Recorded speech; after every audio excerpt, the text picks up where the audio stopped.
on is it worth reforming public administration? And if that strikes you as a rhetorical question, that's correct. But it gives a very nice format to what has been variously called the practitioners panel and the statesman's panel.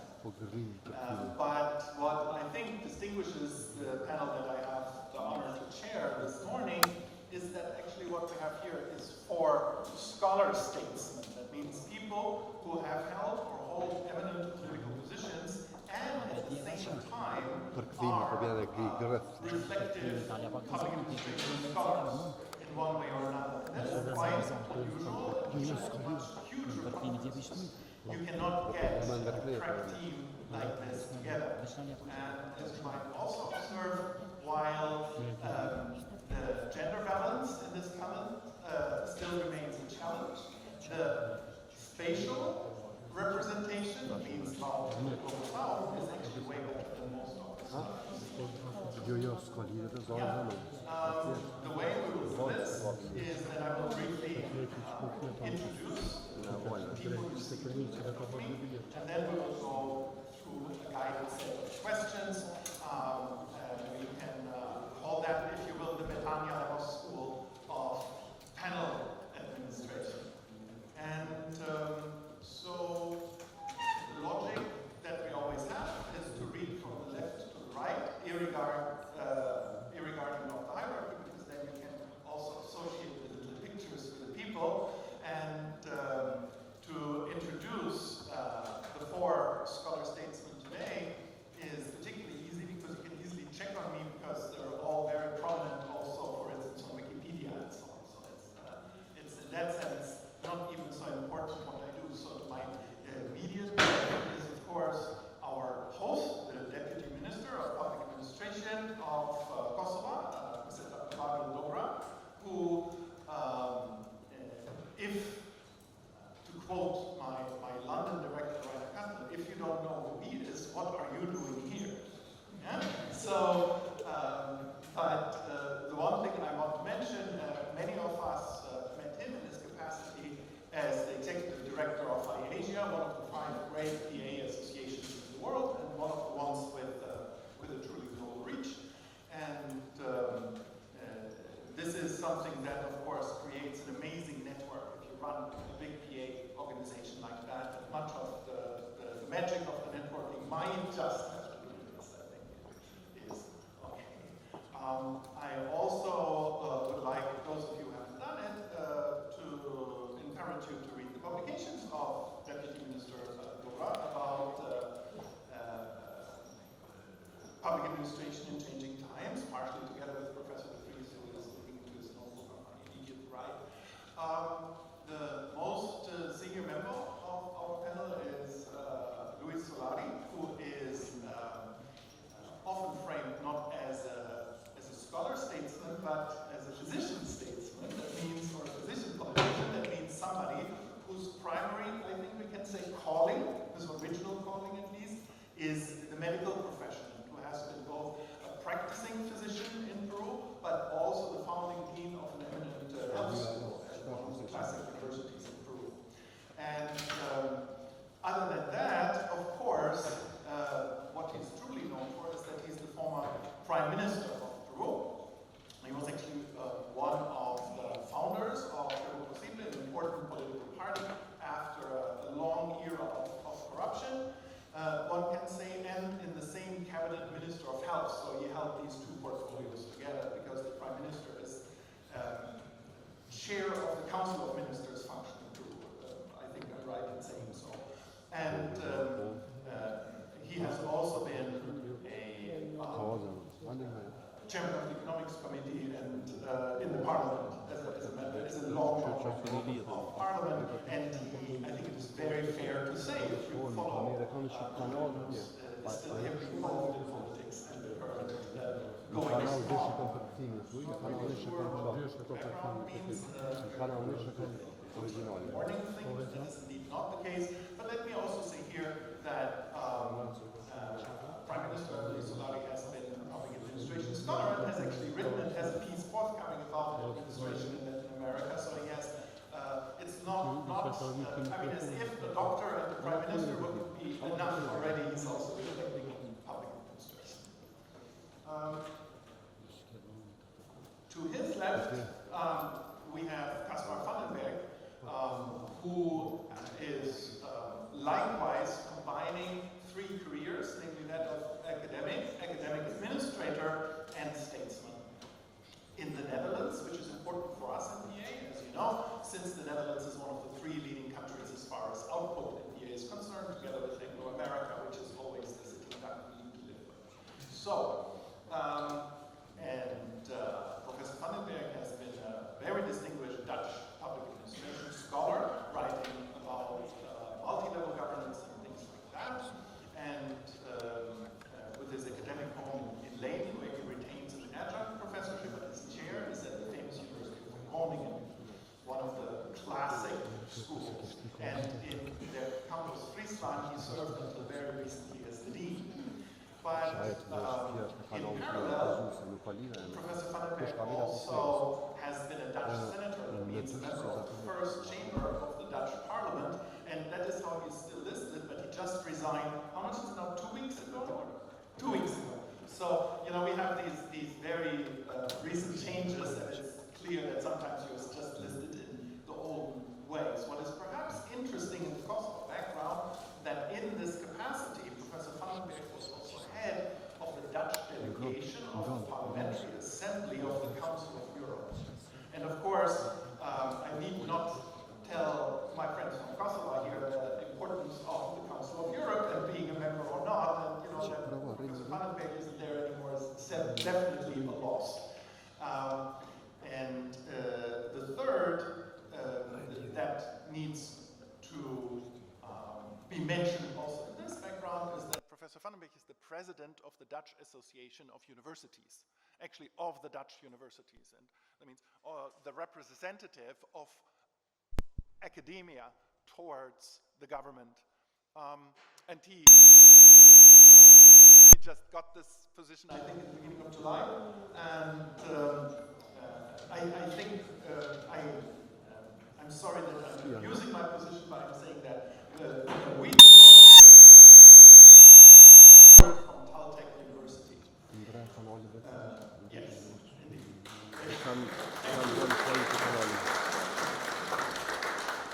And if ever the phrase "last but not least" has meaning, it is now when last I am able to introduce Professor Prasojo to you, who has often been called the face or the main representative of Indonesian PA. As you know, Indonesia is one of the 4 largest countries in the world. It's the largest Muslim country, and it is, depending on how you count, either the 2nd or 3rd largest democracy in the world. I'm not going to go there. He is also the main scholar in the area, and a very, very eminent functionary of Southeast Asia and generally APA and the various organizations. Just served a tour as the president of the Asian PA Society, which is the Asian version of ECPA, the European Group of Public Administration, whose president, Mr. Emily Dusonswe, also welcome today this morning. So, Prof. Eco, as he is universally called, is not only an important public administration scholar, but he has, which is quite usual in Indonesia, also been intimately involved in the public administration reform there. As a highlight, I would mention that he was vice minister of public administration, so in that sense, almost we could call Bardhyl, Prof. Eco of Kosova. There is a parallel at this point, right? It's not exactly the same. I didn't want to put it the other way around. And he is the secretary, which has licensed to rank to PA Reform Commission in Indonesia. In Indonesia, PA Reform is linked to Vice President's office. That means it's in the Vice President's house. The Vice President doesn't personally deal with that. He delegates that to a commission, which Kosovo is heading. I think this was maybe bigger, longer introduction as usual, but I think it is important in this context to tell you what kind of And so it is from this perspective, once again, of very senior policymakers and key statesmen who have reflected and do reflect on the administration reform, where we can spend our Thursday morning listening to what they think about the questions that we all have. And one of the things that the call, the announcement, which is very strong in Slovenia, has emphasized as the core of this panel is something that we start in advertising, and that is the emphasis on implementation.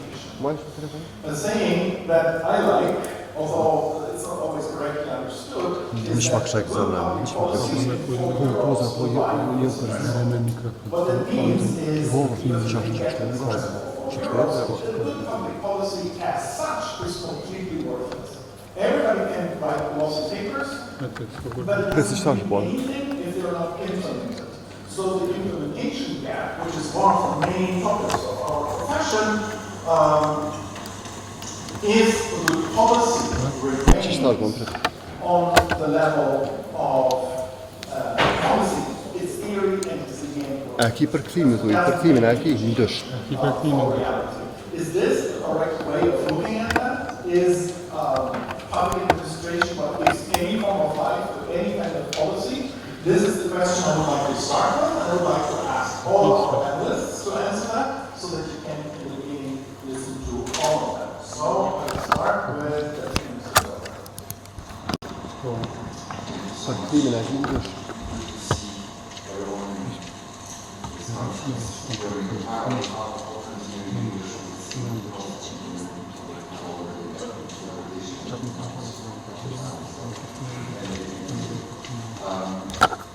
well, you can have this express for 1 euro.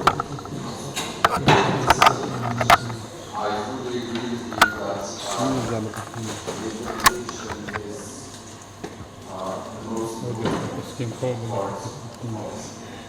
We have seen for so long in Kosovo, with the help of international communities adopting good strategies, we probably have one of the most advanced legislation in the world. But when it comes to implementation, then there is a lack of human capacities, sometimes lack of will, that things just on paper. We have the good strategies that are published on our gazettes, but they are not implemented.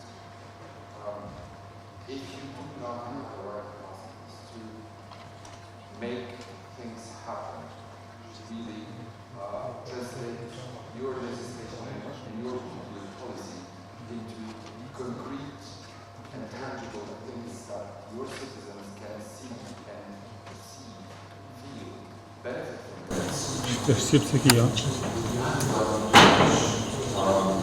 can publish your articles based on the legislation you have drafted, but if they are not implemented, you have not done much, and you will not be remembered, I would say, for contributing to anything and for these citizens. I see this in these I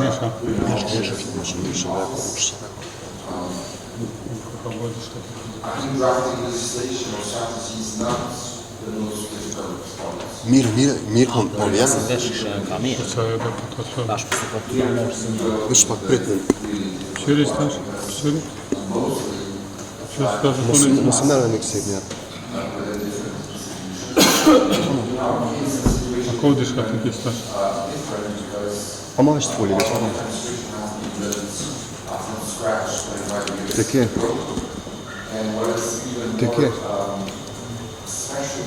Такі коштує наші.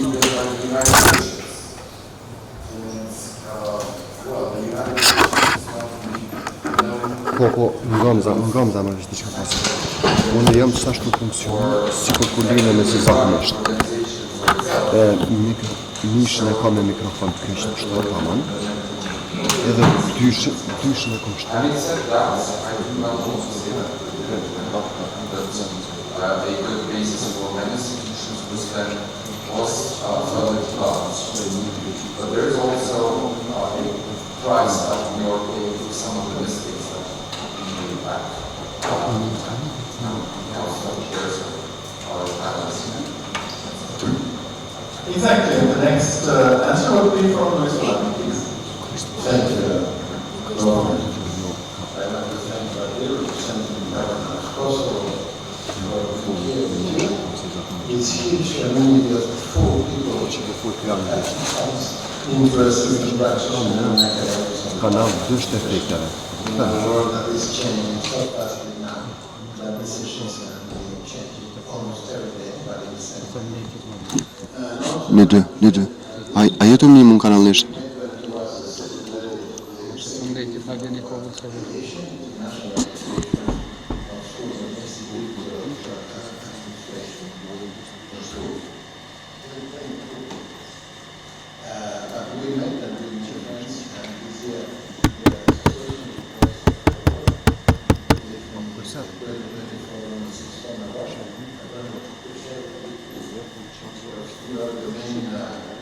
Really the main commander of the institution,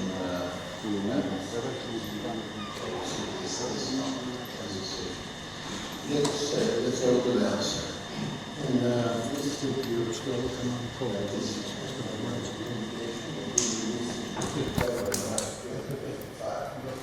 4 dimensions, public policies in Latin America, we want to see what is amusement park, just and do it.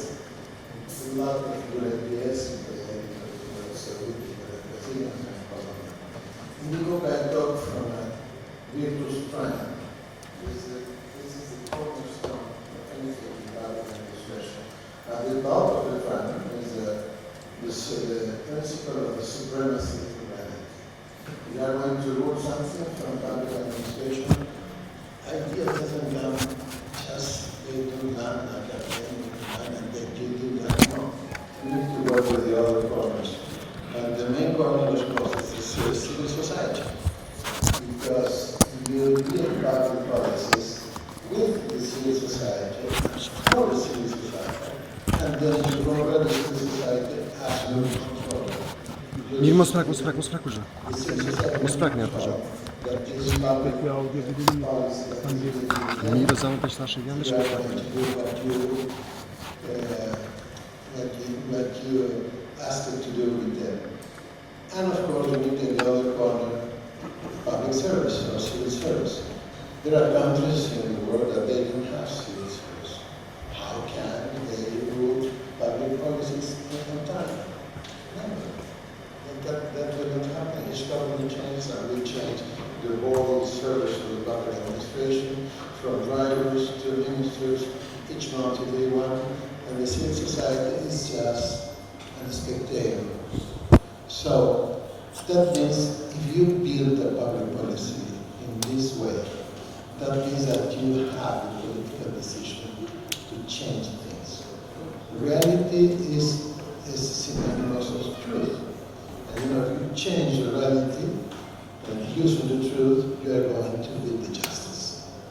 Some injustice is there, then you go to them, you talk with the people who is suffering the injustice, you build the public policy with them, and then you establish the public policy with them also. By we want to build systems of dialogue, Sistemi demokratik civile përhershme dhe jam I bindur që në qeverinë të gjithë mund të shkoni në Peru dhe të bëni shtet të ri me këto reforma të reja.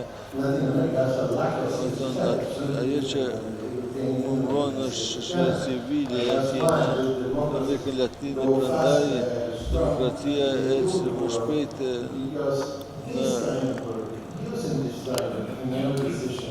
sepse vendet si Kanada, Amerika, vendet demokratike lëvizin për arsye se respektojnë trekëndshin bashkëpunimin mes të akterëve, qeveria duhet ta qeverisë, shoqëria civile është ajo fakt që qeverisë me vende.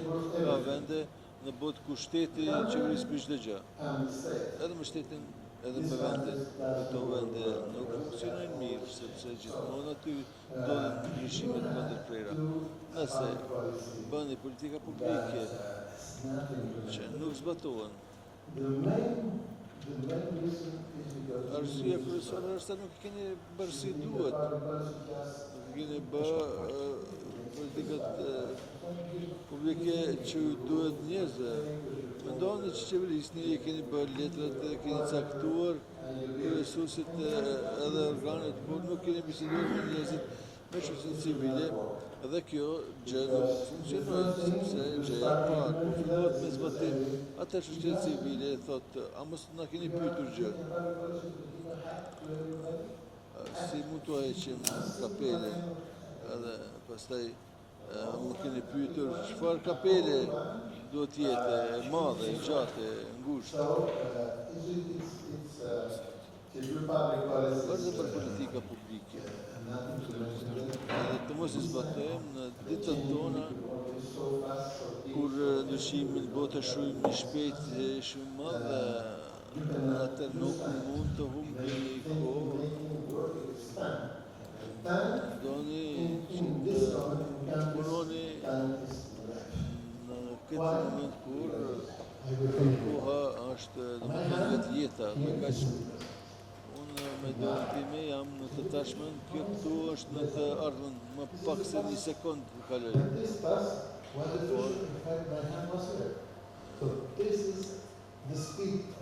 Kjo është e shpejtësi se sa shpejt lëvizin gjërat. Sa është i gjerë e tenshme, kaq i gjerë. Dëgjosh mëngjes? Edhe jenë të ardhmen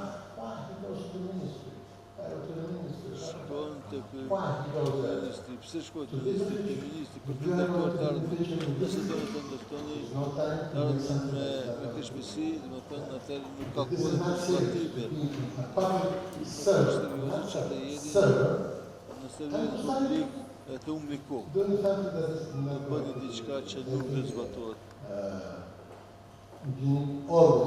Gjithmonë pra duhet të shihni realitetin, dhe të shihni ndryshimin e realitetit, të publikojnë të ndryshimin e realitetit.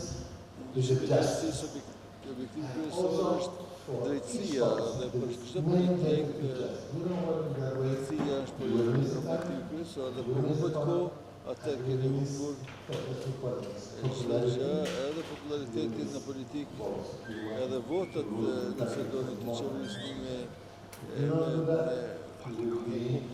shumë se një.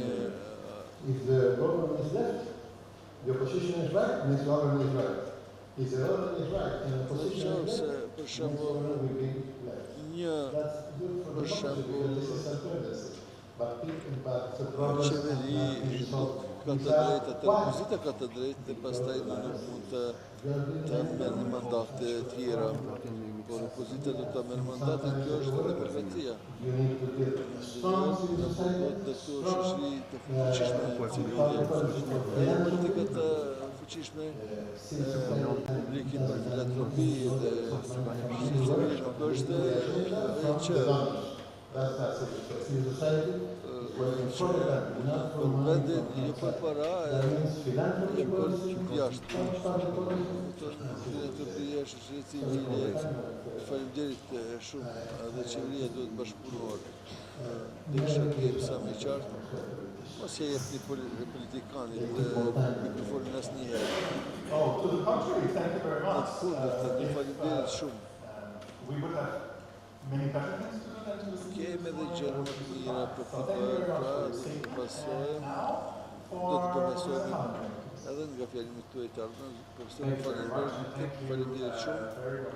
Faleminderit edhe organizatorëve të kësaj konference të mrekullueshme që na lodhin ditën e këtu, është nder dhe kënaqësi të jemi pjesë kësaj konference në veçantë në këtë panel.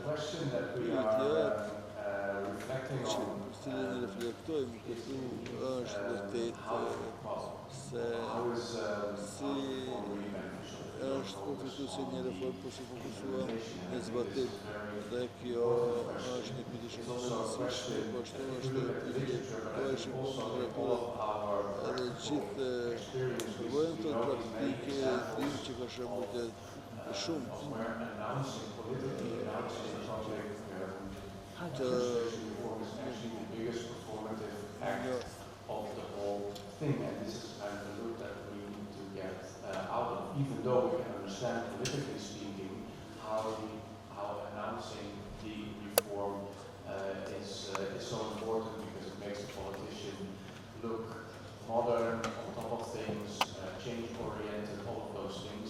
But what is the plan behind it, and what is the road to implement it?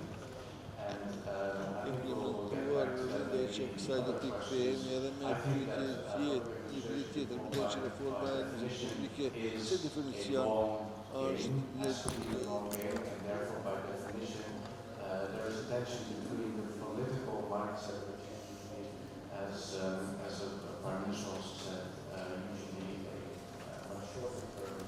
Të bëjmë afate më të shkurtë, dhe më pëlqen metafora e espresës shumë, pas ka edhe metaforët e tjera që mund të sjellim këtu, dhe kjo është ajo e arkitektit dhe ndërtuesit, konstruktorit.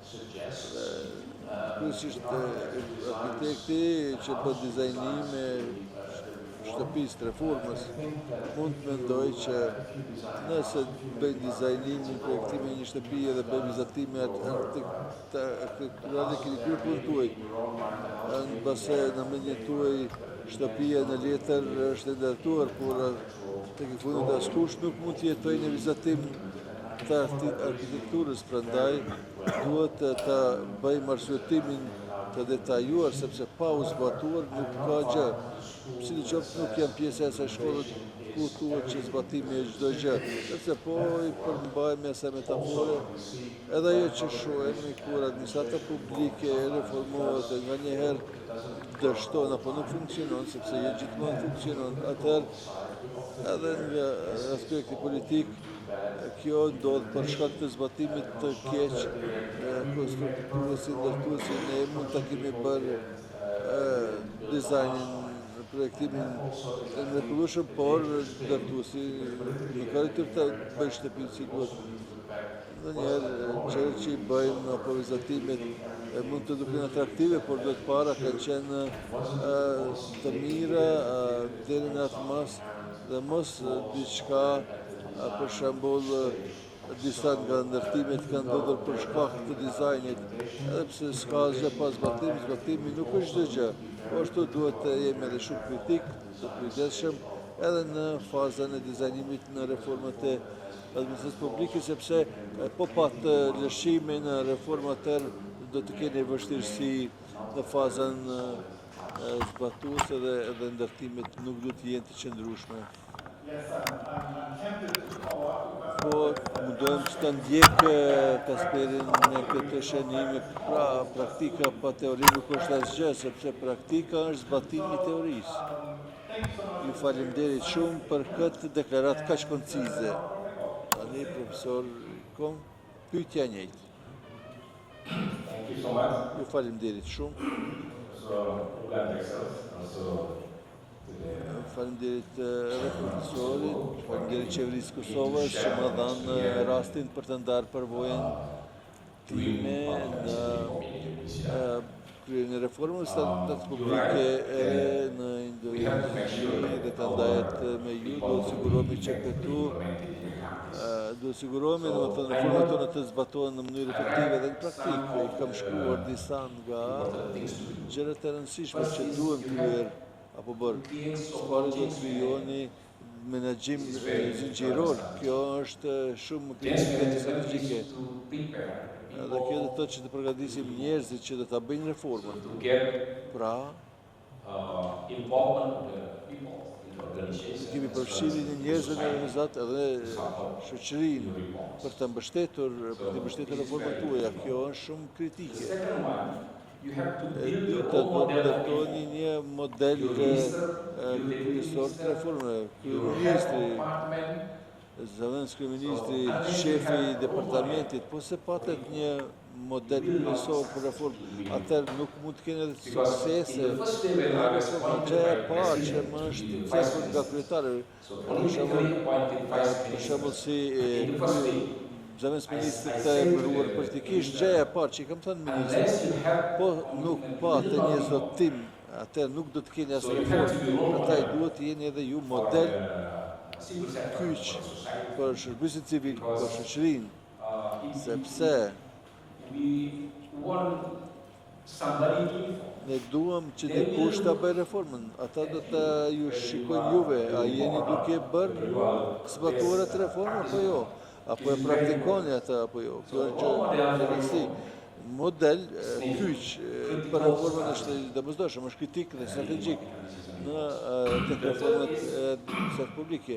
E treta, komunikimi për shembull reformës në mënyrë të brendshme tek shërbimit civil, te shoqëria, po edhe tek biznismenët, sepse ajo që do të reformojmë nuk është vetëm për ne, po është edhe për shërbimin civil, për shoqërinë tonë, por edhe për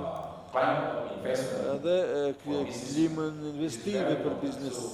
Kjo shumë e rëndësishme në fillim të reformës kam më folur me shoqatën e bizneseve, si odën ekonomike, atë britaneze, atë austrijake, kështu me radhë. Çka ju mendoni për klimën investive në Indonezi? Çka duhet bëjmë për të përmirësuar kushtet klimës investive? Pra duhet flasim me shoqërinë, kjo është shumë e rëndësishme. Edhe e katërta, mbështetja nga mediat dhe grupi akademikëve, organizatat profesionale, për shembull, shoqata kosovare për publike, pastaj kemi edhe në përfqinj ato organizata fqinje të administratës publike, si ajo që është e Tajlandës, ajo e Filipineve, e kështu me radhë. Pra, presioni nga grupet është po ashtu i domosdoshëm, sepse nuk mund të përmirësojmë shërbimin tonë të brendshëm po s'patëm presion nga profesionistët. Kjo është shumë e rëndësishme, edhe duhet të joni edhe vetë zgjerim tuaj, edhe rini, asistenti, asistentët e shefëve, duhet të keni për shembull të joni ata kryesues të jenë si agjentë të ndryshimeve dhe po ashtu agjentë të integritetit, sepse reforma nuk ka të bëjë vetëm me kompetencët, po edhe mendsinë, sjelljen, edhe model, domethënë i ndryshimeve kështu me radhës, është reforma të të bëhen në nivel për të lartë qeverisë, nga kryetari apo zëvendës kryetari. Në vendin tonë, reforma bureaucratike udhëheqin nga zëvendës kryetari. Si Al Gore në kohën e Bill Clintonit, ata udhëheqin nga niveli i dytë më i lartë i qeverisë. Objektivi është që të kemi koordinim më të mirë mes ministrive, sepse Indonezia është një sistem shumë partijak, çdo ministri ka interes të veta, ndonjëherë duhet autoritetin nga kryetari për të vendosur në vendimet më të rëndësishme në nivel nacional, për shembull, tek reformat e shërbimit civil, transformimit digital e kështu me radhë. Na duhet kryetari, zëvendës kryetari, edhe ministrat natyrisht, edhe ministrin e reformave, atë të punëve të brendshme, të planifikimit të financave, nën mbikëqyrjen e nën kryetarit dhe ndihmojnë nën kryetarit për të koordinuar buxhetin e ministrit, që të bashkohen dhe të sigurohen që ajo që është vendosur nga nën kryetari do të jetë zbatuar në mënyrë efektive në çdo ministrive që veç. Ju duhet edhe porosia presidenciale. Në ceremonit hapse, për shërbimit civil, ceremony in explaining, hapse President me shoqërinë had to say, kryetari duhet thotë I am unë jam leading the reform. duke i I udhëhequr would like to reformat. reform the culture of the civil ceremony. Për shembull, So the method from the president is very Rusia e important. kryetarit është shumë e rëndësishme për shërbimin civil që e bën reformën. And the last, I Dhe think, fundit, you have to choose your priorities. zgjedhur prioritetet e Because reformave. sometimes we are very ambitious. Jemi shumë We are ambicioz. going to reform Do të reformojmë everything. çdo gjë brenda qeverisë, po e dini, Very kemi small support from the mbështetje shumë të vogël parliamentary, from the society, and nga even parlamenti, from the shoqëria, po external edhe environment. nga shërbimi civil të brendshëm. Actually, they don't want to reform because reform is Pak to i move duan reformat do të thonë që të lëvizim nga një zonë e komoditetit në zona jo komode. Askush So si that's do why reformat. you Prandaj choose the priority. i So zgjedh when I prioritetet. the vice minister, I choose only three priority Ministri programs. zgjedh tre programe improvement prioritare of the për civil service përmirësimin e recruitment. So rekrutimit we të shërbimit recruit the civil. best Rekrutojmë graduate from the më university. të mirët që In the diplomohen nga transparency, universitetet IT-based në recruitment bazat system, and we transparencës. promote to the Dhe citizens. Now we are promovojmë në in the qytetarë process of edhe improving këto jemi në the proces të përmirësimit system of të recruitment. sistemit të rekrutimit. So we create so-called computer system tests. Teste So the son of the president will be the son of në the minister. kompjuter edhe djali i kryetarit edhe i ministrit nuk mund ta kaloj testin. So system is Sistemi okay. është i besueshëm edhe i beson qytetarit. So you have Shqipëria to nuk bën reformimin, duhet fituar besimin e And the qytetarit. second one that I've done when I was the vice minister is Ditë që ka bërë kur isha promotion of the high senior assistant services level in the open and competitive process. i zyrtarëve për So shembull now they can move from one ministries to another ministries, nga një pozitë më të lartë nga një ministri në so in tjetër a very transparent në mënyrë transparente dhe përmes proceseve shumë konkurruese dhe transparente duhet procesoni duhet të bëni pjesë intervistave të qartësoni edhe për shembull a keni kryer a keni bërë korrupsion apo jo dhe kjo është gjë shumë e rëndësishme. and we have to improve Ne the duhet përmirësojmë public service quality because cilësinë what the citizens see e what publikit, sepse ai që shet qytetarit tek reforma është rezultati, i mund ta bëni reformat the citizen asks you. në interne apo So that's why in Cili ka qenë efekti tek njerëzit? 2013 për shembull kemi lansuar një agjenci, një inovacion. Çdo agjenci është dashur të krijojë inovacion për të përmirësuar, domethënë shërbimin So we have already 10 years. publik. And this year in Po Seoul, për 10 we vite have tani two tek vit në categories Seul i kemi dy kategori the winner të from fituesve United Nations. nga ambasada amerikane, domethënë One agency, one një agjenci, një So, inovacion we have collected zori 23,000 23.000 collection of public service innovation. You can easily access fitues in our ministry link. This is kemi only një abstract. link domethënë So, si lloj abstrakti në Indonezi ku mund t'i qasësh administratë to publike. replicate Tani qëllimi është që të no mos vision public services to another ministry. të mos i replikojmë as nëpër ministri as nëpër qeveri So, e this kështu is me the radhë. key. Kjo është qëllësi se si zbatohet reformat në praktikë. Po nuk është gjë e You lehtë. have to wake up in Duhet the të morning zgjoheni në mëngjes and you have to 5. sleep in the Ta night flini in 11. vetëm mbas 11 edhe flokët Why? Because of me zbardhur, the very hard test.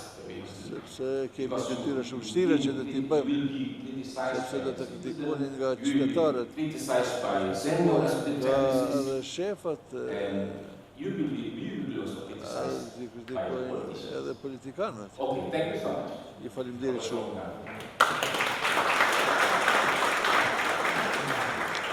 Thank you so much, Profeko, and I think this was very, very Faleminderit shumë profesor Eko. mini Mendoj se paper opening. ishte një hapje pothuajse si artikull I panelit ton me disa të dhëna shumë të vlefshme. Atëherë si të vazhdojmë tani? Mendoj se janë dy pyetje të mëdha pas këtij paneli hapës që janë shumë relevante edhe për Kosovën. Njëra ka të bëjë me këshillat dhe me konsulencën dhe tjetra ka të bëjë me transformimin digjital. Po kaloj më njëherë tek pyetja për transformimin digjital. E kemi diskutuar edhe herën e fundit këtë. Transformimi digital apo ideja e digitalizimit apo reformave përmes digitalizimit është ende diçka shumë e re.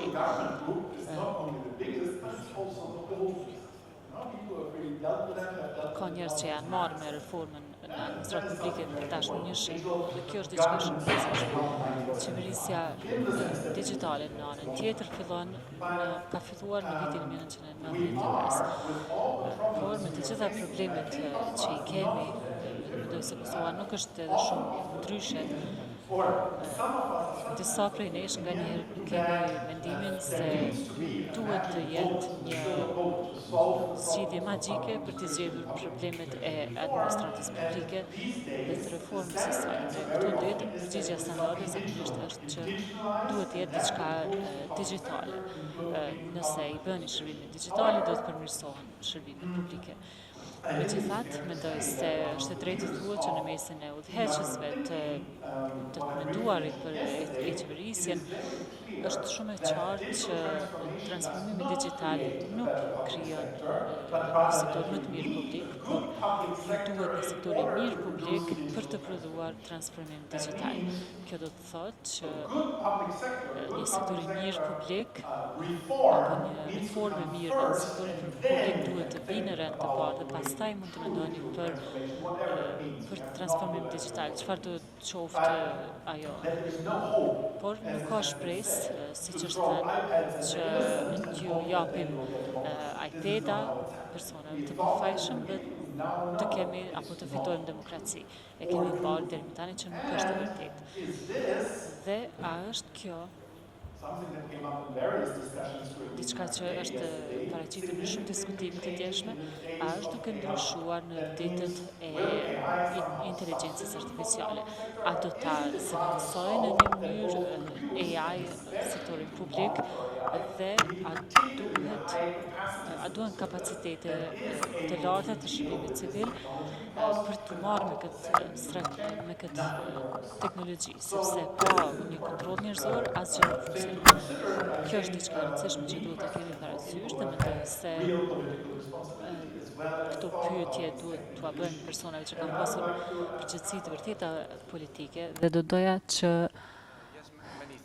profesori Caspar të përgjigjet në këtë pyetje. Po, në shumë vende është bërë ky trend, po e shoh edhe kolegët e mi, profesori Defris me siguri do ta njoh këtë. Pajtohem plotësisht me deklaratën që është paraqitur këtu që digitalizimi nuk do të mund ta zëvendësoj asnjëherë një administratë të mirë publike. Madje do të thoja që të paktën nga përvoja ime në Holand, digitalizimi dhe në veçanti përdorimi I inteligjencës artificiale në administratën publike dhe në politikat publike ka ekspozuar dobësi në sistemin ton të administratës publike, qoftë në lidhje me efikasitetin e tij, por edhe në anën e vlerave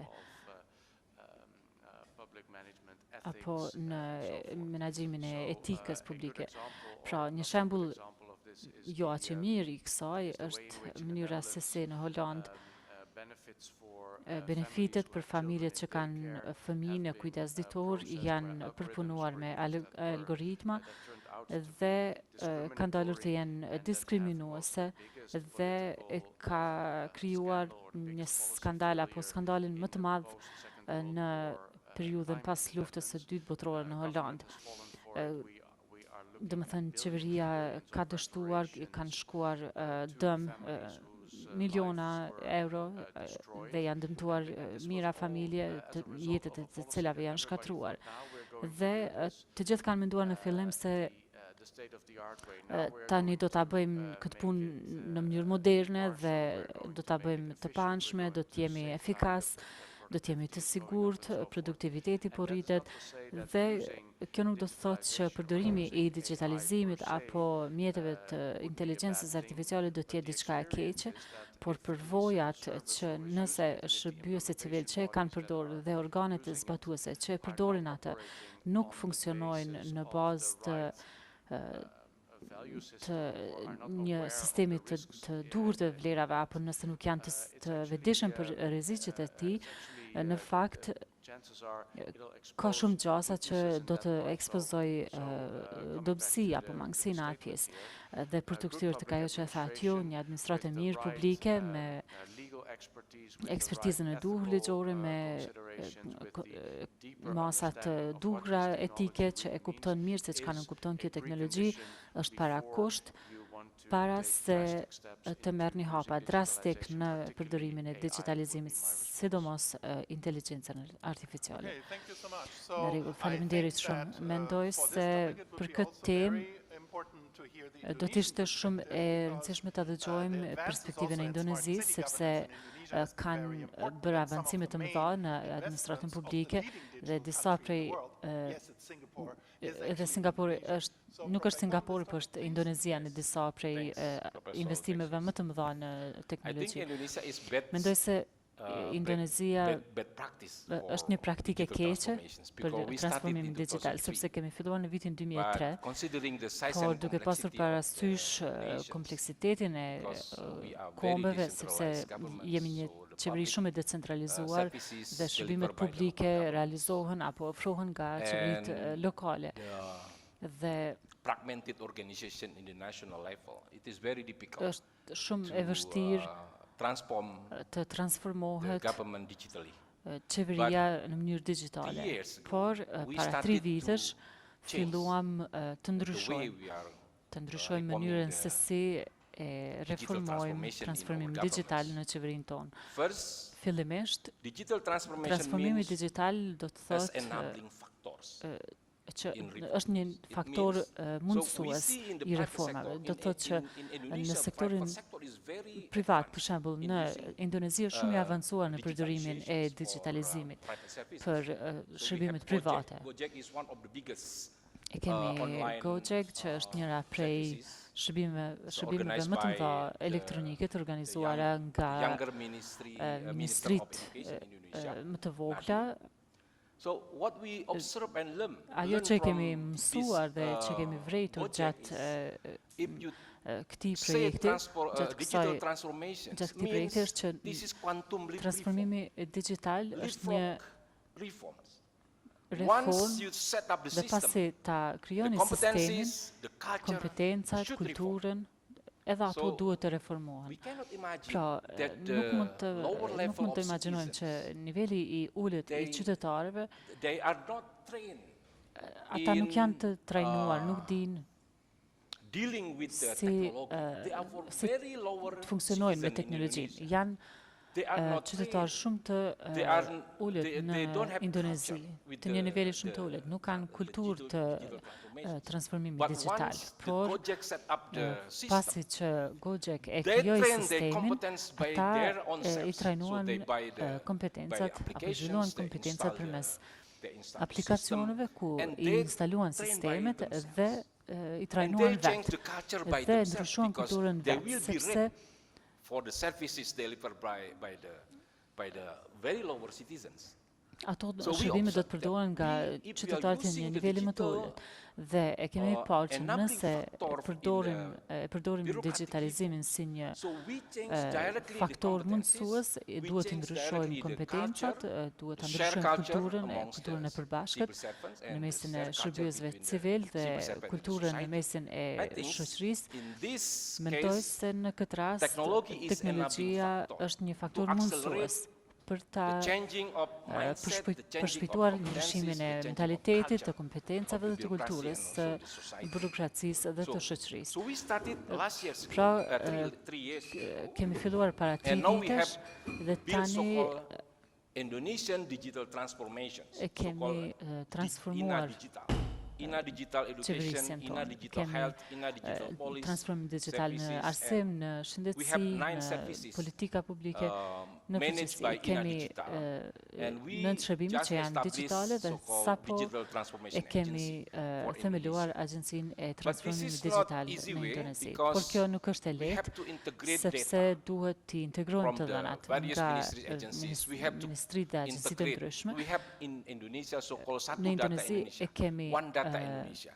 After një 5 years platformë implementation, One për Data të dhënat të Indonesia, përbashkëta. we just collected Edhe yeah, kemi about filluar para 4 vitesh, por 35% tani of e all the kemi data that we have mbledhur integrated 35% in the të ministries and also in gjitha the të dhënave që duhet të This is not integrojmë easy, nga because e people gjithë keep the qeveria. data, Kjo nuk është e lehtë, sepse njerëzit i mbajnë të in dhënat order to keep their own authority, në mënyrë their që own, ta mbajnë autoritetin e secrecy tyre. and so on. This is very difficult. Kjo është shumë e And the vështirë. second one Dhe is e you have dyta to është që create duhet so-called generic të applications krijoni aplikacione gjenerike të guarantee the përgjithshme që interoperability of garantojnë applications among the ministries and also interoperabilitet agencies. të So we have qeverisë, të established agjencive dhe actually ministrive. Dhe i kemi 7,000 themeluar applications, but it's not all 27.000, kemi krijuar interoperability. 27.000 So aplikacione. that's why now we are Por going to nuk ka interoperabilitet në create sëre, ndërsa so-called tani generic applications. do të krijojmë So, aplikacione to measure the të përgjithshme për ta matur interoperability amongst the interoperabilitetin mes ministrive. And also the security issue. This is Dhe a very big arsyeja problem in tjetër, security issue. një problem So, tjetër që është one problem janë that why janë we problemet e don't sigurisë. transform totally Pse the, nuk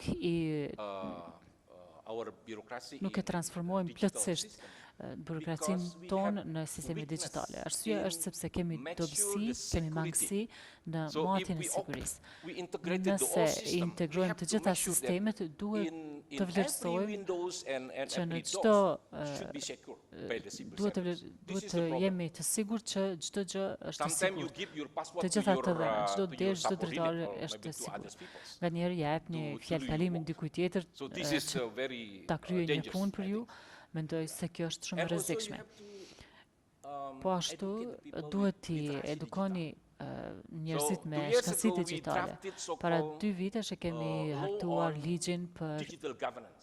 So qeverisjen including digjitale, digital government, duke digital përfshirë society and also digital economy. So we qeverinë, drafted already in qeverisjen, the second shoqërinë chamber dhe of ekonominë the digjitale. parliaments.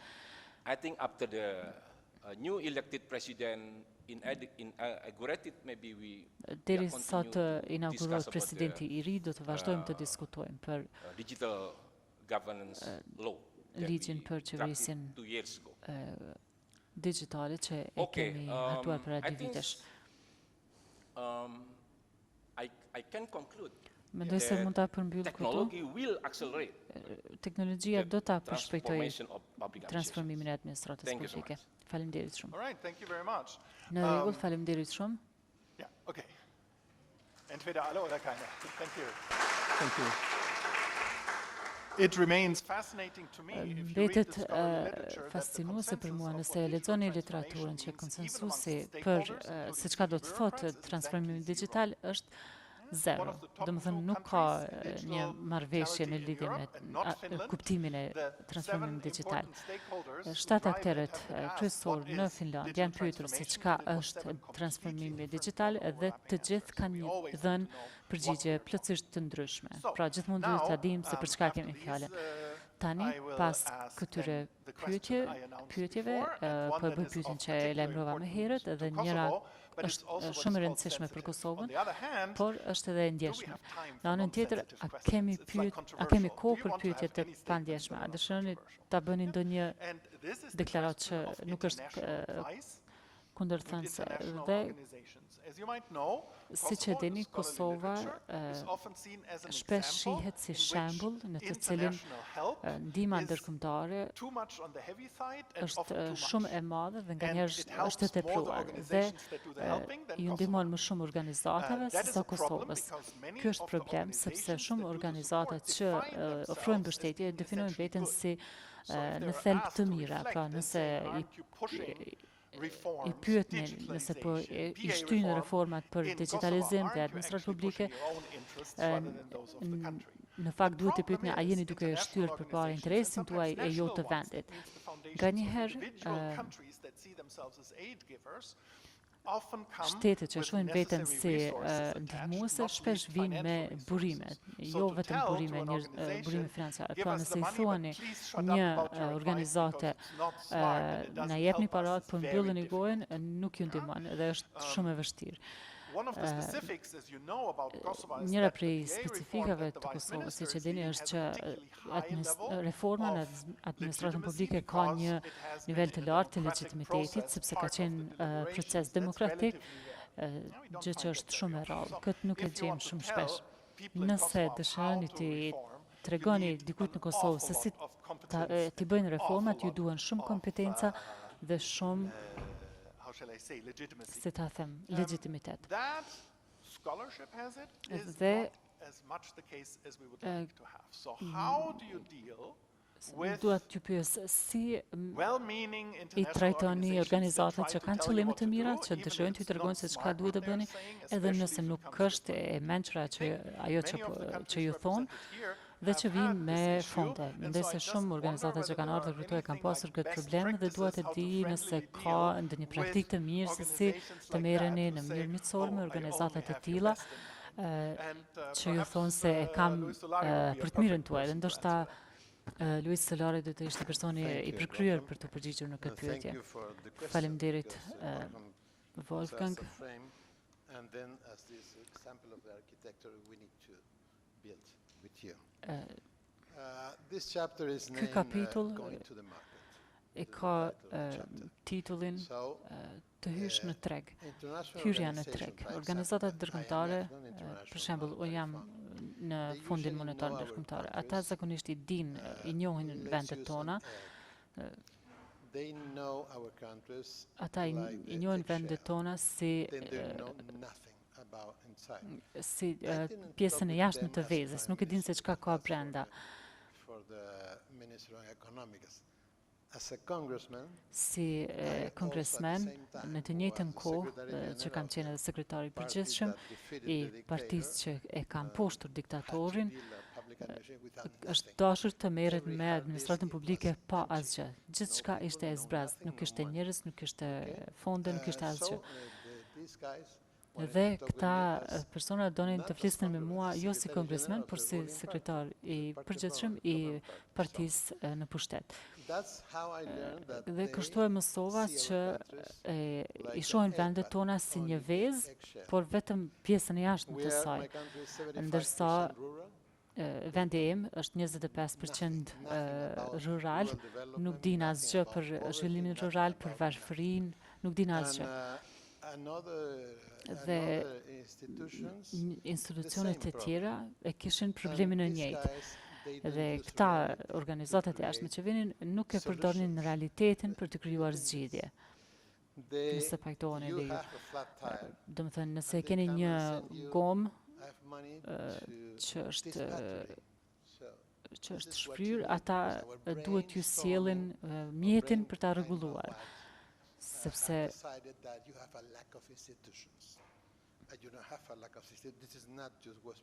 nuk është vetëm problem i perëndimit, është problemi që ju mungojnë shumë gjëra, ju mungojnë jo vetëm institucionet, por edhe kujdesi shëndetësor. Domethënë janë disa që janë urgjente dhe janë disa jo shumë urgjente. Për shembull, lufta ndaj varfërisë, politikat më të mira janë politika urgjente, por politika më urgjente në vend është politika për familjen, sepse prej aty vinë gjeneratat e ardhshme të administruesve publik. Vinë nga familjet dhe nga shkollat, varësisht se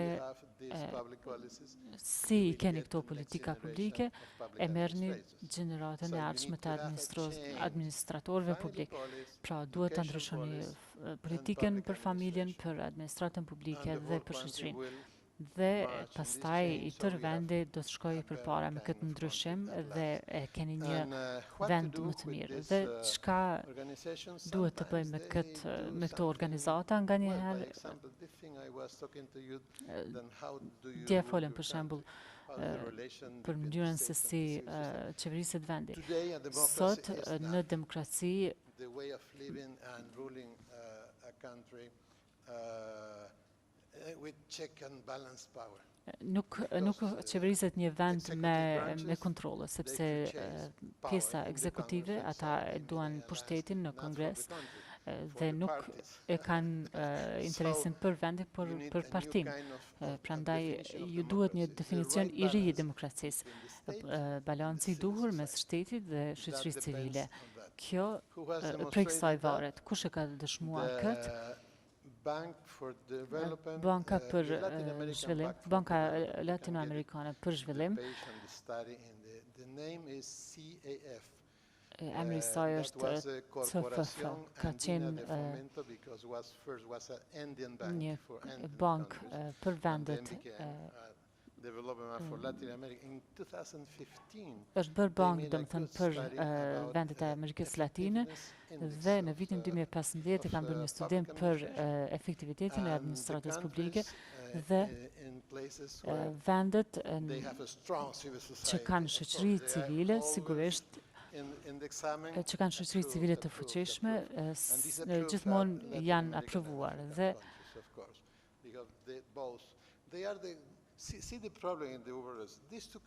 këto dy vende kanë pasur domethënë I kanë pasur popullsinë më të vjetër por ju mungon qeverisja. Është një problem I njohur, për shembull Kina gradualisht po I pushton vendet e Amerikës Latine dhe të Afrikës sepse për shkak të burimeve. Tani është një tokë mesme mes Oqeanit Atlantik dhe Patsor dhe është gjithmonë betejë e pozitave strategjike nga për pozicionim strategjik në Kina dhe SBA-ja. Pra gjërat po ndryshojnë shumë dhe ju duhet një administratë publike që I sheh këto gjëra. Në vendin tonë, ministri dhe administrata publike nuk e kanë parë këtë. Kështu që po e përfundoj. Po, nevojitet apo disa organizata mund të bëjnë gjëra më të mira, por në rajon por organizatat rajonale, jo ato ndërkombëtare. Femëna, për shembull, jo, ata nuk I njohin vendet tona. Dhe po, nganjëherë ju kërkojnë, për shembull, unë kam pasur një problem me një vend kur kam qenë kryeministër. Ministri I Shëndetësisë ka ardhur dhe më ka thënë ky vend po më kërkon që ti pranoj këto para për këtë projekt. Por Gjermania sapo më kishte dhënë financimin për atë projekt. Kështu që nuk e pranuam. Ky vend priti për një vizitë zyrtare të presidentit ton dhe pastaj e bindën presidentin që të nënshkruaj. Ky është problemi që parat, fondet nuk janë gjithmonë gjithçka, ato janë vetëm një mënyrë për të punuar, për të bërë punë, dhe është më mirë të bëjmë diçka që duhet më mirë për institucionet tona se sa për vendin. Shpresoj që ju përgjigja me këta dy shembuj për ta shpjeguar se sa I thellë është ky problem kur kur pranoni delegacione dhe ata ju trajtojnë si shërbyes.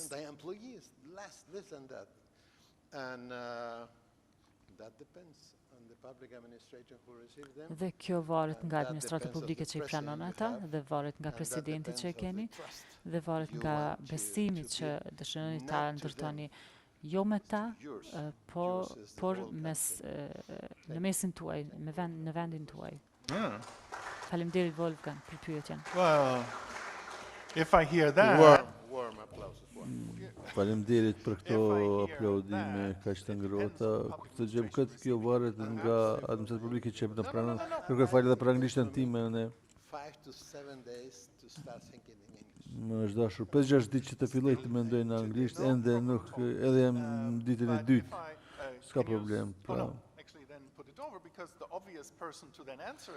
Personi I duhur është Bardhyli, mos keni edhe ju edhe për diçka për të shtuar. Në them që ka përvoja pozitive dhe negative me konsulencën ndërkombëtare natyrisht. Kam qenë në zyre për 3 vite e gjysmë. Dhe siç keni thënë, që reformat që janë premtuar gjatë një fushate politike, që është diçka e pozakontë. Sepse nuk është shumë popularizuar, por kjo ka ndodhur në Kosovë. Dhe qeveria ka pranuar shumicën e votave dhe tani duhet të ofrojmë ta zbatojmë. Dhe kemi një çështje këtu, jo me dojmos të kemi edhe agjendën e njëjtë. Në qeveri, po edhe me organizatat të jashtme, ndërkombëtare, jemi të kënaqur dhe falenderues për ndihmën që na është ofruar në këto 25 vite. Një pjesë dërmuese e kësaj na ka ndihmuar që të ndërtojmë institucione dhe të jep vërejtëm që në tek gjithë me gjithë ndicit ndërkombëtare mirë jemi duke ia dalur, por ende kemi shumë rrugë për të bërë dhe gabimet janë kryer në të kaluarën.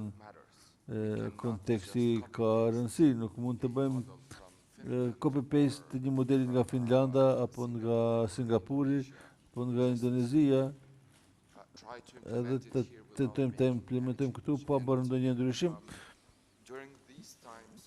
Gjatë këtyre kohrave, sa jemi në zyre, kemi pasur diskutime dhe me partnerët tanë në mënyrë shumë të hapur dhe miqësore rreth disa pikave, edhe nuk kemi pajtuar, por kemi premtuar qytetarëve që do të ofrojmë përmbushim premtimet tona dhe këtë jemi duke bërë në këto 3 vite e gjysmë, sepse reforma në administratën publike që është premtuar është edhe zbatuar. Tani pyetja të kthehemi te zbatimi.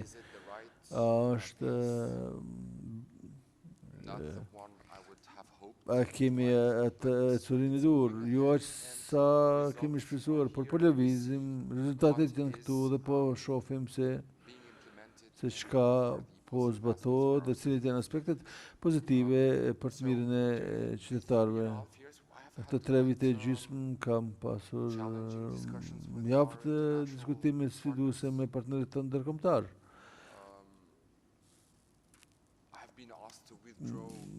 Më kanë kërkuar që të për shembull të heqim ose të largojmë një legjislacion të edhe poshtë, sepse nuk është në përputhje me atë që prisin ata.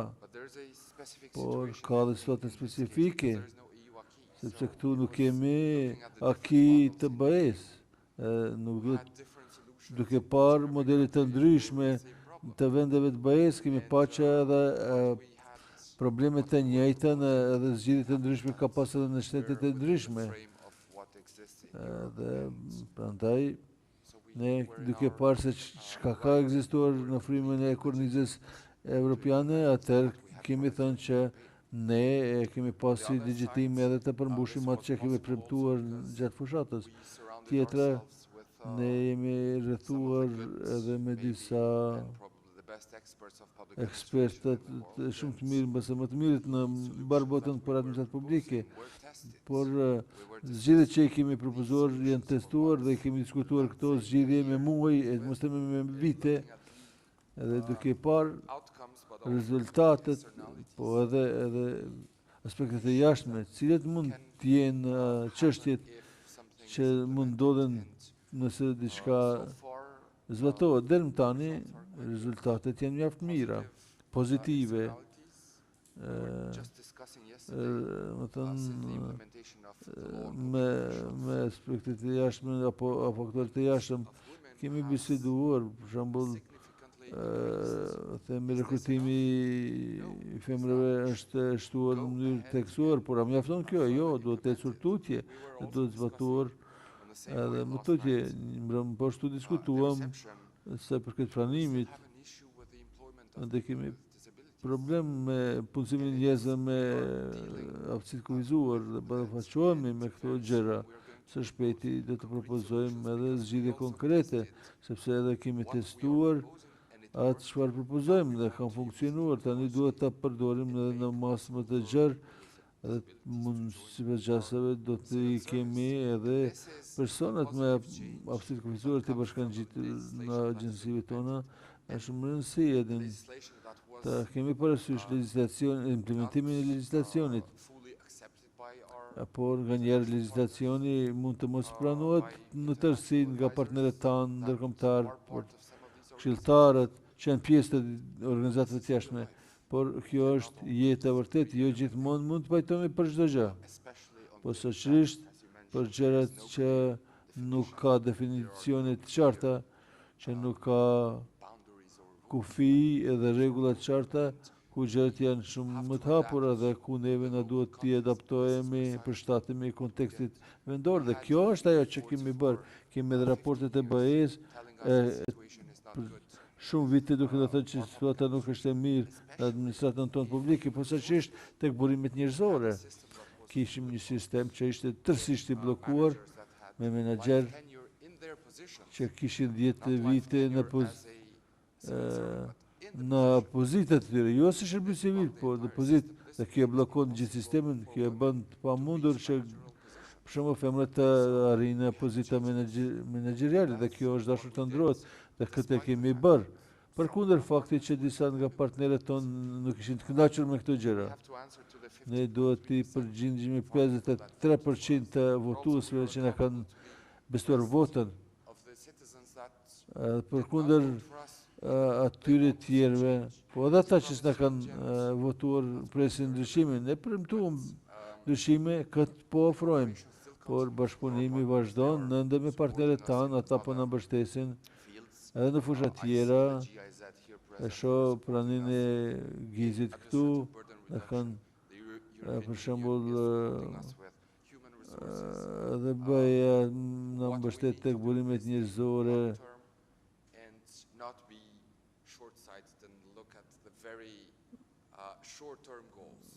Nuk po shohim vetëm qëllimet apo objektivat afat shkurtë. Për këtë arsye duhet të kemi parasysh edhe ata ndërkombëtarë që po na ndihmojnë, po edhe vendorët që për shembull përjetojnë pasojat e politikave që po I zbatojmë. Posaçërisht ne duhet të përgjigjemi popullit që të bardh pasojat kryesore, apo edhe do të shijoj themi edhe rezultat pozitive. Më kaq po ndalim këtu. Ju faleminderit shumë. Kjo ishte një themi kështu përkufizim pozitiv I kësaj çështje, por pas që jemi duke I ofruar fundi dhe të gjithë dim që për shembull pauzat e kafes nuk janë kryesore, atëherë gjëja më e keqe është të shkojmë në për pauzat kafes kur kemi të flasim për çështje kyçe. Unë them që unë duke dashur që të dalim me qëndrime sa më pozitive, dua t'i pyes të tre përfaqësues, a ka raste në vendet tuaja ku për shembull a mund të mësojmë nga Kosova, të marrim mësim nga Kosova? Ju di që të tretë jeni në Kosovë për herë të parë, por duke mos punuar në institucione financiare, nuk është të thënë që të dini çdo gjë për një shtet në të cilin nuk keni qenë. Por prap duhet shohim cila është përshtypja juaj. A ka diçka që mund thoni kjo është që jemi duke bërë ne dhe ja vlen, mund të mos thënë që do të funksionojë patjetër, por ti hedhim një shikim ja vlen. Dhe prandaj jo të lexojmë çdo gjë. Fillojmë me profesorin Eko. Thanks so much, Professor. Ju faleminderit. Shumë mendoj shoqëtimin. Prime Minister, also Minister and Deputy Minister in Kosovo. Kryeministrit, zëvendës kryeministrave dhe ministrave për reformimin e administratës publike, mendoj që është gjë e mirë të fillohen reformat. Po ashtu isha edhe njerëz këtu në Kosovë janë një të mikpritës temi konkurrues, po dhe kjo është gjë e mirë për fillim të reformave. Sugjerimi im është fillojmë me zinxhirin, kontaktin me njerëzit. Dhe më thonë, reforma e shërbimit civil duhet jetë prioritet brenda reformave të administratës publike. Për shembull, ndryshia edhe kompetencave, po edhe mendësisë është shumë e rëndësishme. Çka kemi bërë para 10 viteve, ne kemi reformuar ligjin e shërbimit civil duke ndihmuar më shumë timi më të hapur, më kompetent, dhe të kemi reforma shërbimit civil sa më konkurruese, të kemi ndikim direkt të njerëzit. Kultura re e qartë dhe shërbis, ofrim i shërbimeve të pastarta tek qytetari. Duhet marrë parasysh kulturën e njerëzve. Kjo është kyçe. Faleminderit shumë. Kasperi. Ndava misionin e profesor Ekos për impresionet, për shtypjet të një grupi njerëzish që i mirëpresin reformat. Natyrisht është e vështirë. Marrim shembull nga sistemet e juaja ku punoni. Por nëse do të ndaja një përvojë, këtë ishte, për shembull, në vitin 90-ta ne kemi krijuar një model të shërbimit të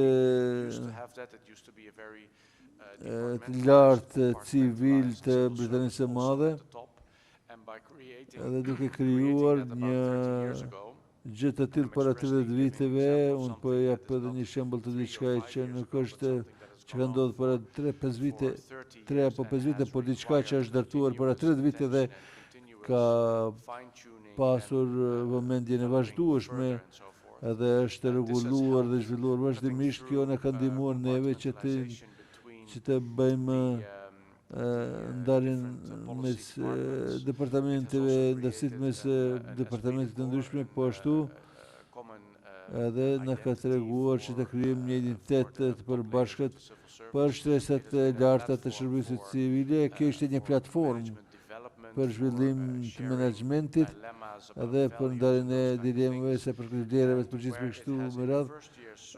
Në vitin e parë ka shërbyer si mënyrë për të bërë ndarjen e departamenteve në për qeveritë ndryshme në kohëve të fundit. Kjo ka shkuar edhe më lart tek njerëzit që merren me zbatim me agjencitë implementuese. Dhe natyrisht kemi edhe dallime, për shembull mes departamenteve dhe agjencive implementuese. Prandaj është shumë e rëndësishme që të ndajmë përvoja edhe rreth implementimit. Jo që s'ka pasur sfida, kemi pasur si sfidë shpejtësinë me të cilën njerëzit lëvizin nga një vend në tjetrin. Përpara ka qenë më ulë, por tash është rritur, tani njerëzit i ndrojnë vendet shumë shpesh. Edhe ideja për shembull e ekspertizës ka ardhur në shprehje kohët e fundit. Kemi bërë shumë punë për të ulim lëvizshmërinë.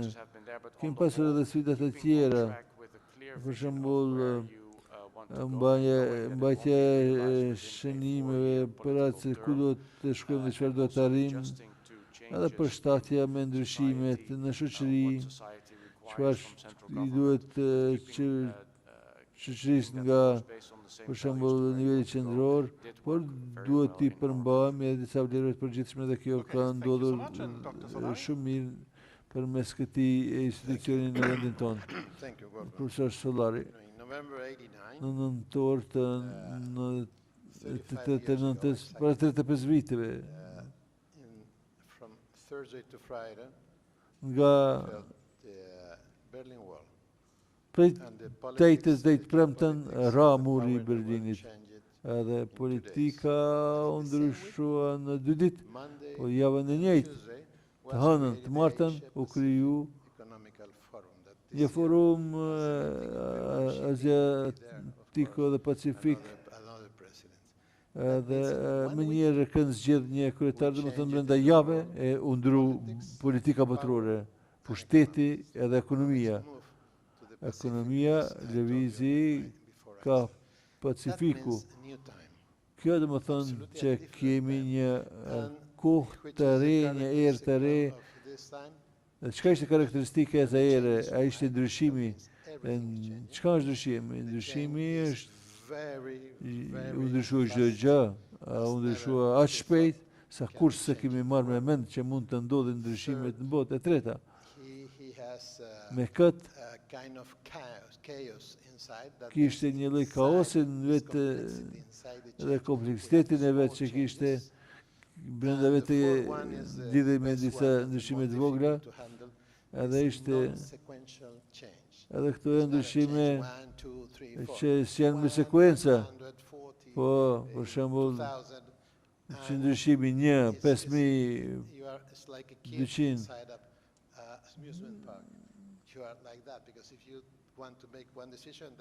kur doni të nxjerrni një vendimi për shembull nuk funksionon javën tjetër dhe duhet ta ndrojnë më njëherë. Kjo do të thonë do të jeni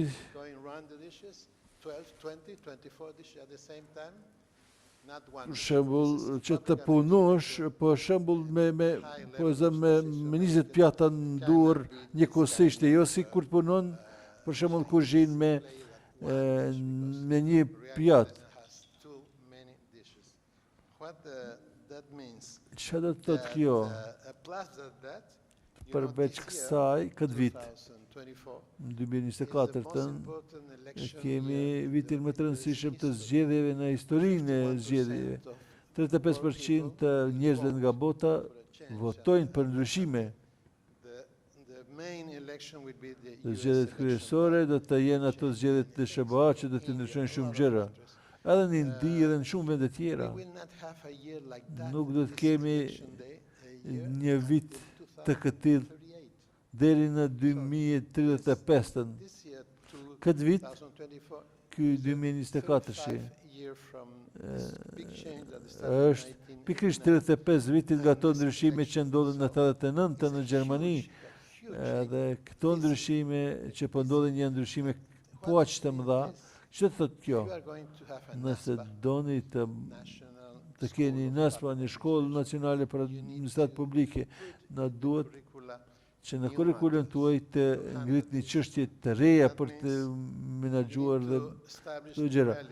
Duhet të keni të miloni një realitet, jo duke bërë për shembull themi kështu në përkujtimin truput na duhet shtrëngata në tru për të bërë ndryshime kaq të mëdha. Kjo më thonë duhet të bëhen gjëra analitike, edhe po si bëm analizat në mënyrë analitike, atëherë do të kemi kaos.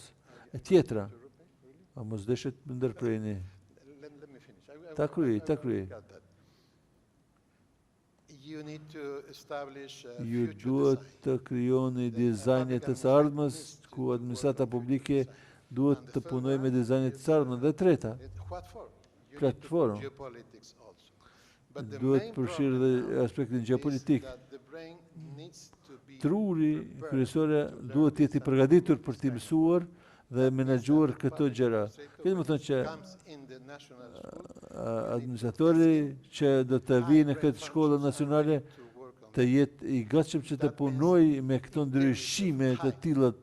85% të punëve të reja vinë me funksione shumë të mëdha. Nëse personi nuk është në gjendje të duhur, atëherë nuk mund të kemi dobi nga inëtarme. Për shembull, tani flasim për shembull shkallën e vdekjes, për shembull për 90 ditë problemin e shkallës së lartë të vdekjes e kanë zgjedhur. Ne duhet në këtë mënyrë të mendojmë, duhet të ndërtojmë politika publike që në Peru, domethënë zgjasin 25 vite dhe është e pamundur pra të ndërprejmë ato ndryshime atje. Ju faleminderit. Vjen shumë keq, da kanë mbetur shumë pak sekonda, po japi fjalën zotit Dobrës. Reformat nuk janë të lehta. Me qëllim mundova të vesh edhe veshin si fotografi që të shihni se çka ndodh, për shembull në zyre që bëjnë kryen e reforma, por si që tha edhe kryeministri, ne duhet të ofrojmë, të përgjigjemi nevojave të qytetarëve dhe këtë duhet ta bëjmë së bashku me shërbimin tanë civil dhe administratën tonë publike. Shërbimi civil nuk është armiku i, ne punojmë së bashku për të ofruar diçka që pritet nga të dy institucionet. Edhe kjo është ajo që kemi qenë duke bërë në këto 3 vite e gjysmë. Dhe na duhet të rrisim shpejtësinë e ofrimit të shërbimeve që të përfitojnë dhe qytetarët nga politikat e mira e fundit, me qëllim që të punojmë në shtigje afatgjate për të ardhmen, në duhet ngritje afatgjate e kapaciteteve. Edhe duhet punojmë në kapacitetet njerëzore, shkollat do të jenë, shkolla e këtij do të jetë, do të ndihmojnë që të trajnojmë shërbimet të aktual civil, të edukojmë edhe ata shërbim civil që do të vinë, do t'i trajnojmë ata dhe t'i kombinojmë me hulumtime të ndryshme kështu me radhë, t'i zaventësojmë këshilltarët ndërkombëtar, kur kemi disa detyra, për shembull të thjeshta ku s'ka nevojë për këshilltar ndërkombëtar dhe ato mund të kryen nga vendor dhe shohim që kjo është e mundur, sepse këto gjëra jeni duke ofruar dita ditës, jeni në gjendje që të draftoni edhe politikat e veta, dhe ky është edhe qëllimi jonë që të bëjmë prioritizime të ekspertizës vendore.